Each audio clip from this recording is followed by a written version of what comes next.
Hello friend, welcome to knowledge world. कैसे हैं आप लोग सभी? आई होप सभी अच्छे होंगे। आज हम लोगों का जो है रेलवे का ग्रुप डी का जो साइंस का हम लोग डेली जो प्रैक्टिस करते हैं उसी के क्रम में आज हम लोगों का ये सेट नंबर 24 है।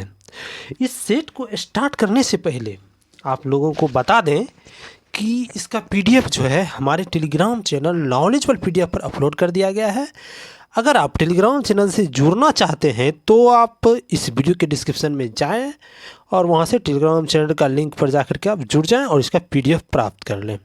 और अभी तक जितना भी पिछला वीडियो हुआ है सारा का जो है आपको सीरियल वाइज जो है आपको एक प्लेलिस्ट बना दिया गया है। इसी चैनल पर जाइएगा, वहाँ लिखा रहेगा रेलवे साइंस 2025, यानी रेलवे ग्रुप डी साइंस 2025 के नाम से जो है आपको एक प्लेलिस्ट बना दिया गया है। उसी प्लेलिस्ट में आपको 1 से लेकर के 2400 वीडियो, मतलब अभी जितना होते जाएगा आगे वीडियो सारा उसी में जो है आपको सीरियल वाइज जो है आपको अरेंज कर दिया गया है। आप वहाँ जा कर के सारा वीडियो को देख सकते हैं।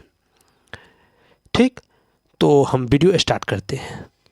और आप लोग से एक अनुरोध है कि आप लोग वीडियो तो देखते ज़रूर हैं लेकिन आप वीडियो को शेयर नहीं करते हैं और देख लेते हैं सिर्फ, और वीडियो को लाइक भी नहीं करते हैं। तो आप लोग ज़्यादा से ज़्यादा शेयर कीजिए और इसे ज़्यादा से ज़्यादा आप जो है अपने दोस्तों में फैलाएं। ठीक है, तो चलिए वीडियो स्टार्ट करते हैं। देखते हैं आज के पहला प्रश्न क्या कहता है। देखिए, पहला प्रश्न कह रहा है कि किसी अन्य कमरे में बात कर रहे लोगों की बातें हमें ध्वनि तरंगों के डैश के कारण सुनाई। देखिए, कोई भी अन्य कमरा है, उस कमरा में कोई व्यक्ति बात कर रहा है आपस में, तो उसका ध्वनि जो है ना हमें सुनाई देती है। तो ये हमको ध्वनि के किस गुण के कारण सुनाई देती है? तो ये आपको सुनाई देती है ध्वनि के विवर्तन गुण के कारण। ठीक, जो कि आपको ऑप्शन नंबर बी में दिया हुआ है। तो इसका सही उत्तर ऑप्शन नंबर बी हो जाएगा, विवर्तन। चलिए नेक्स्ट प्रश्न है। देखिए, नेक्स्ट प्रश्न का है कि ऊष्मा संतुलन क्या है? यानी कि ऊष्मा का संतुलन यानी कि हीट बजट, यानी ऊष्मा का संतुलन क्या होगा? यानी कि हीट का जो बजट होगा ऊष्मा संतुलन होगा। ये देखिए क्या है, ये है आपको पृथ्वी द्वारा अवशोषित आपतित ऊष्मा, यानी पृथ्वी द्वारा जो आया है ऊष्मा वो, और विकिरण के रूप में बाहर जाने वाले ऊष्मा के बीच जो संतुलन बना रखता है उसी को हम ऊष्मा संतुलन कहते हैं, यानी कि इसे हम हीट बजट कहते हैं, जो कि ऑप्शन नंबर सी में दिया हुआ है। तो इसका सही उत्तर ऑप्शन नंबर सी हो जाएगा। नेक्स्ट प्रश्न है कि पेशी तंत्र कौन सा घटक हड्डी को जोड़ता है? यानी कि पेशी तंत्र जो है वो कौन सा घटक हड्डी को जोड़ता है? तो पेशी तंत्र का जो है अस्थिबंध ये क्या करता है? ये हड्डी को हड्डी से जोड़ता है। ठीक है, जो कि आपको ऑप्शन नंबर डी में दिया हुआ है लिंगामेंट। तो इसका सही उत्तर लिंगामेंट हो जाएगा। ठीक, चलिए नेक्स्ट प्रश्न है। देखिए, आगे आपको नेक्स्ट प्रश्न है कि डैश के अंतर्गत भूकंपों का अध्ययन किया जाता है। यानी भूकंप का जो अध्ययन होता है वो किसके अंतर्गत होता है? तो ये होता है आपको सिस्मोलॉजी के अंतर्गत है, जो कि ऑप्शन नंबर बी में दिया हुआ है सिस्मोलॉजी। इसी के अंतर्गत क्या होता है? भूकंप का अध्ययन। अब देखिए, कुछ और अध्ययन है उसको भी हम लोग देख लेते हैं। देखिए, चट्टान है, चट्टान एवं पत्थरों से संबंधित विषय का अध्ययन आपको करना होगा तो उस विज्ञान की शाखा को कहा जाता है लिथोलॉजी। ठीक, और घर्षण एवं स्नेहक का अध्ययन जब आप कीजिएगा तो उस विज्ञान की शाखा को ट्राइबोलॉजी कहते हैं। ये सब आप कॉपी में नोट कर लीजिए। ठीक, अब देखिए, ब्रह्मांड का अध्ययन जो होता है उसको कहते हैं कॉस्मोलॉजी, और शिलालेख संबंधी ज्ञान का अध्ययन इसे हम एपिग्राफी कहते हैं, और ज्वालामुखियों से संबंधित चित्रों का अध्ययन ये वोल्केनोलॉजी कहलाता है। ठीक, तो ये सारा जो है आप लोग कॉपी में नोट करके याद कर लीजिए, कोई भी एग्जाम से बार बार पूछा जाता है। नेक्स्ट प्रश्न है कि ध्वनि की तीव्रता को मापने के लिए किस मात्रक का उपयोग किया जाता है? ठीक है, हमको ध्वनि की तीव्रता मापना है। ध्वनि की तीव्रता को मापने के लिए जो है ये आपको डेसिबल का प्रयोग किया जाता है। ठीक है, यानी कि ध्वनि की तीव्रता मापने का मात्रक क्या है? तो वो है डेसिबल, जो कि ऑप्शन नंबर सी में दिया है। तो इसका सही उत्तर ऑप्शन नंबर सी हो जाएगा, डेसिबल। नेक्स्ट प्रश्न है कि हवा की गति को मापने के लिए निम्न में से किस उपकरण का उपयोग किया जाता है? यानी कि हवा की गति को हमें मापना है तो हवा की गति को मापने के लिए जो एक यंत्र है उस यंत्र का नाम है एनीमोमीटर, जो कि आपको ऑप्शन नंबर सी में दिया हुआ है। तो इसका सही उत्तर ऑप्शन नंबर सी हो जाएगा, एनीमोमीटर। ठीक है ना, यानी कि एनीमोमीटर से हम हवा की गति को मापते हैं। नेक्स्ट प्रश्न है कि भारत के पहले बीम वेपन, यानी क्या था? भारत के पहले था एक बीम वेपन जिसका नाम था काली KALI काली 5000 को किसके द्वारा विकसित किया गया था, ठीक है ना। ये जो आपको काली 5000 है ये विकसित किसने किया था, तो ये आपको बार्क ने विकसित किया था, ठीक है। तो बार्क देखिए किस ऑप्शन में दिया हुआ है, तो ये देखिए आपको किसी देखिए DRDO एवं बार्क दिया है, तो ऑप्शन नंबर सी इसका सही उत्तर हो जाएगा, ठीक है ना। यानी किसके द्वारा विकसित हुआ था, तो ये आपको बार्क के द्वारा विकसित हुआ था। क्या था, तो काली 500, ठीक है ना। किसके द्वारा, तो DRDO और बार्क के द्वारा विकसित हुआ था, जो कि आपको ऑप्शन नंबर सी में दिया हुआ है, ठीक।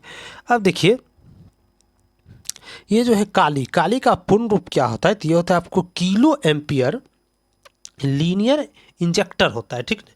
क्या होता है, तो किलो केस हो गया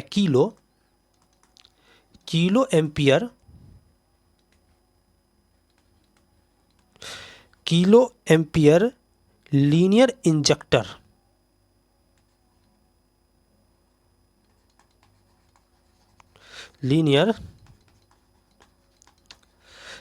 जो है इसका फुल फॉर्म होता है, ठीक। और ये काली वेपन को जो है सर्वप्रथम बार्क ने बनाया था, कब, तो 1985 में इसको नींव रखा था, ठीक है। और भारत का जो पहला काली वेपन था उसका नाम था काली 80, ठीक नहीं, यानी काली 80 नाम था, ठीक। नेक्स्ट प्रश्न है कि नॉन वोलेटाइल मेमोरी, यानी नॉन वोलेटाइल मेमोरी जो है एक प्रकार की कंप्यूटर मेमोरी है जो कंप्यूटर के डैश भी संचित सूचनाओं को बनाए रख सकती है। तो ये जो है आपको चालू ना होने पर भी जो है ना इसको सूचना को बनाए रख सकती है, ठीक है। तो इसका उत्तर ऑप्शन नंबर डी हो जाएगा, ठीक है ना। यानी कि जब कंप्यूटर बंद भी हो जाएगा तो उस सूचना को आपको बनाए रखेगा किस मेमोरी, तो नॉन वोलेटाइल मेमोरी बनाए रखता है। नेक्स्ट प्रश्न है कि माँ के गर्भ में बच्चा डैश के माध्यम से अपना पोषण प्राप्त करता है, यानी कि माँ के गर्भ में जो बच्चा होता है उसको भी पोषण की जरूरत पड़ती है। तो वो पोषण कैसे प्राप्त करता है, वो जो माँ के गर्भ में जो होता है उससे वो एक नाली से जुड़ा रहता है माँ के गर्भ में, माँ से, तो वो नली का नाम है आपको प्लेसेंटा। उसी प्लेसेंटा के माध्यम से जो है जो आपको भ्रूण रहता है, यानी कि बच्चा जो रहता है पलता है, उसको जो आपको पोषण मिलते रहता है, ठीक है ना। जिसको जिस चीज़ का उसको ज़रूरत होता है वो मिलते रहता है, तो इसका उत्तर प्लेसेंटा हो जाएगा, जो कि ऑप्शन नंबर डी में दिया हुआ है। नेक्स्ट प्रश्न है कि नीला थोथा का रासायनिक नाम क्या है, ठीक है। देखिए नीला थोथा जो होता है इसका रासायनिक नाम होता है कॉपर सल्फेट, ठीक। कॉपर सल्फेट जिसका फार्मूला होता है आपको CuSO4 इंटू 5H2। ये क्या है आपको, तो ये आपको नीला थोथा है, किसका फार्मूला होता है, नीला थोथा हो गया CuSO4 इंटू 5H2, ठीक।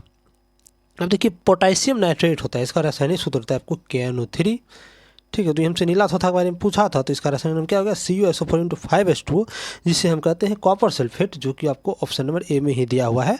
तो इसका सही उत्तर ऑप्शन नंबर ए हो जाएगा, ठीक। चलिए नेक्स्ट प्रश्न है कि कंप्यूटर के शब्दावली में IDN का पूर्ण रूप हमसे पूछा है, ठीक नहीं। IDN जो होता है इसका पूरा फुल फॉर्म क्या है, तो इसका देखिए फुल फॉर्म होता है आपको इंटरनेशनलाइज्ड डोमेन नेम, ठीक है। इंटरनेशनल डोमेन नेम जो देखिए किस ऑप्शन में दिया है, तो ये आपको ऑप्शन नंबर बी में दिया हुआ है, यही आपको IDN का फुल फॉर्म है। नेक्स्ट प्रश्न है कि भारत का सबसे बड़ा नाभिकीय शक्ति केंद्र डैश में स्थित है, ठीक है।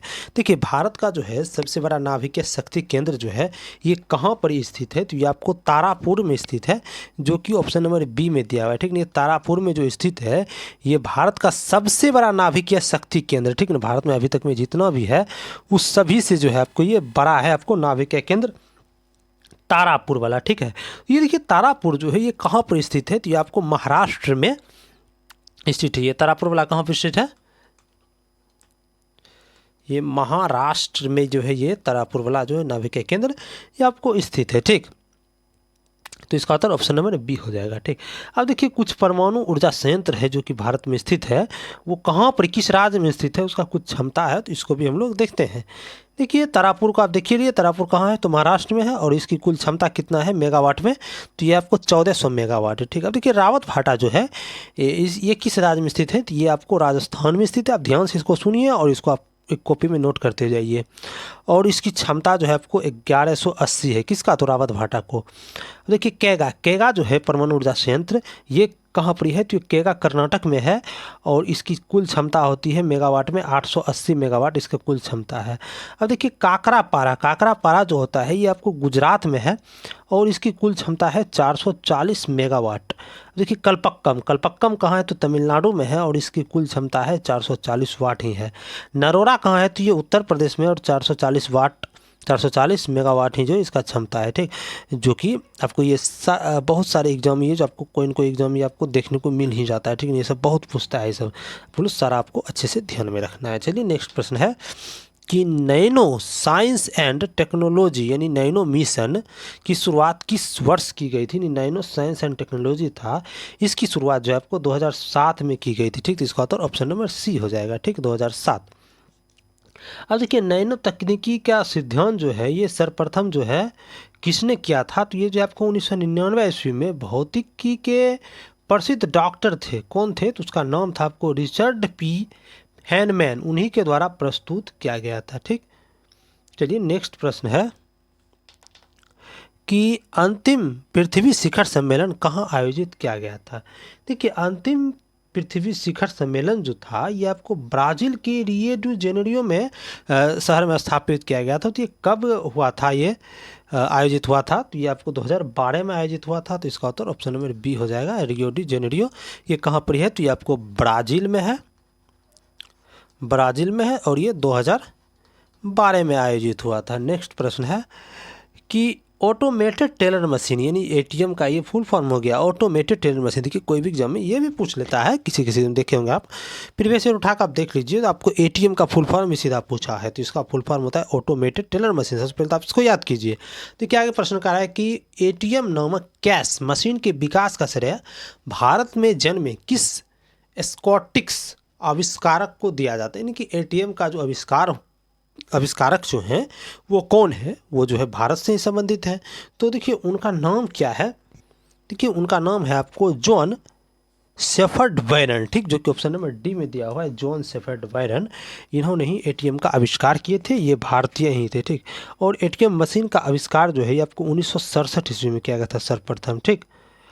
और ये जो है आपको 2005 में इंग्लैंड के महारानी ने इसको बैंकिंग सेवाओं के लिए इसका जो है ना आपको यूज़ किया था, मतलब बैंकिंग सेवा के लिए जो है ना इस व्यक्ति को जो है office of the Order of the British Empire सम्मान से जो इसको सम्मानित किए थे, किसको, तो जॉन शेफर्ड बैरन को एटीएम की खोज के कारण जो है 2005 में इंग्लैंड के महारानी इसको किए थे, ठीक ना।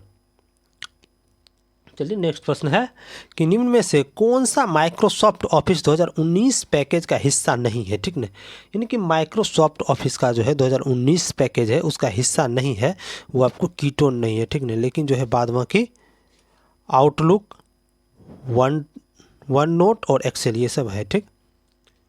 नेक्स्ट प्रश्न है कि ब्रेसिका कैम्पेस्टिक किस पौधे का वनस्पतिक नाम है। ये जो है ब्रेसिका कैम्पेस्टिक ये किसका है, तो ये आपको सरसों का वनस्पतिक नाम है, ठीक। इसका उत्तर ऑप्शन नंबर डी हो जाएगा। नेक्स्ट प्रश्न है कि निम्नलिखित में से कौन सा ऑपरेटिंग सिस्टम नहीं है, इस सब में से कौन है जो कि ऑपरेटिंग सिस्टम नहीं है। तो ये आपको टेली जो है ये आपको ऑपरेटिंग सिस्टम नहीं है, लेकिन देखिए एंड्रॉयड है ये भी ऑपरेटिंग सिस्टम है, उबंटू है ये भी ऑपरेटिंग सिस्टम है और मिंट भी जो है ये भी ऑपरेटिंग सिस्टम है। यानी ये तीनों क्या है तो ऑपरेटिंग सिस्टम है, लेकिन टेली नहीं है, हमसे नहीं वाला ही पूछा था। तो इसका उत्तर ऑप्शन नंबर डी हो जाएगा। नेक्स्ट प्रश्न है कि पक्षियों की इनमें से कौन सी प्रजाति गंभीर रूप से लुप्तप्राय है, यानी कि वो लुप्त हो चुका है। ये सब में से कौन है पक्षी का प्रजाति जो कि गंभीर रूप से लुप्त है, तो ये आपको ग्रेट इंडियन बस्टर्न जो है ये आपको लुप्त हो गया, ठीक। तो इसका उत्तर ऑप्शन नंबर ए हो जाएगा, ठीक। नेक्स्ट प्रश्न है कि हाइग्रोमीटर से क्या मापा जाता है। कि हाइग्रोमीटर जो होता है इससे आपको आर्द्रता मापा जाता है, ठीक, जो कि ऑप्शन नंबर बी में दिया है। तो इसका उत्तर ऑप्शन नंबर बी हो जाएगा। हाइग्रोमीटर से क्या मापा जाता है, तो आर्द्रता। देखिए कुछ वैज्ञानिक उपकरण है उसका यूज़ हम लोग जान लेते हैं। देखिए हवा की गति हमको मापना होगा तो एनीमोमीटर से मापेंगे, जो कि पहले हम देखे थे प्रश्न में। अब देखिए उष्मीय धारिता को मापना होगा तो इसके लिए कैलोरी मीटर का प्रयोग करेंगे, और द्रव के सापेक्षिक घनत्व को मापने हेतु इसको लिए आपको बोलोमीटर का प्रयोग किया जाता है, और ध्वनि को तीव्रता मापने के लिए ऑडियोमीटर का प्रयोग होता है, और हृदय की गति के अध्ययन के लिए कार्डियोग्राम का प्रयोग होता है, ठीक। ये सारा यूज को आप लोग वैज्ञानिक उपकरण है उसका यूज है, इसको आपको ध्यान में रखना है, ठीक। नहीं अच्छे से समझोगे तो पुनः बैक करके वीडियो को देख करके समझ लें, ठीक। नेक्स्ट प्रश्न है कि लेड का रासायनिक प्रतीक क्या है। देखिए लेड जो है इसका रासायनिक प्रतीक Pb होता है, ठीक। तो इसका उत्तर ऑप्शन नंबर बी हो जाएगा, Pb, ठीक है। देखिए पीरियोडिक टेबल जितना भी है इसका जो आपको प्रतीक लगभग का याद रहना चाहिए, ठीक है, जो कि पूछ देता है एग्जाम में। चलिए आज का अंतिम प्रश्न था। अगर आपको वीडियो अच्छा लगा हो तो आप वीडियो को ज़्यादा से ज़्यादा लाइक शेयर कर दें तथा वीडियो को लाइक भी कर दें। और इसका PDF हमारे टेलीग्राम चैनल नॉलेजबल पर अपलोड कर दिया गया है। टेलीग्राम चैनल का लिंक इस वीडियो के डिस्क्रिप्शन में दे दिया गया है। आप टेलीग्राम से जा कर के इसका PDF प्राप्त कर सकते हैं। और पिछला वीडियो के लिए आप हमारे चैनल पर प्लेलिस्ट बना दिया गया है, उसमें जाकर के आप सारा पिछला वीडियो को देख सकते हैं। तो चलिए मिलते हैं नेक्स्ट वीडियो में।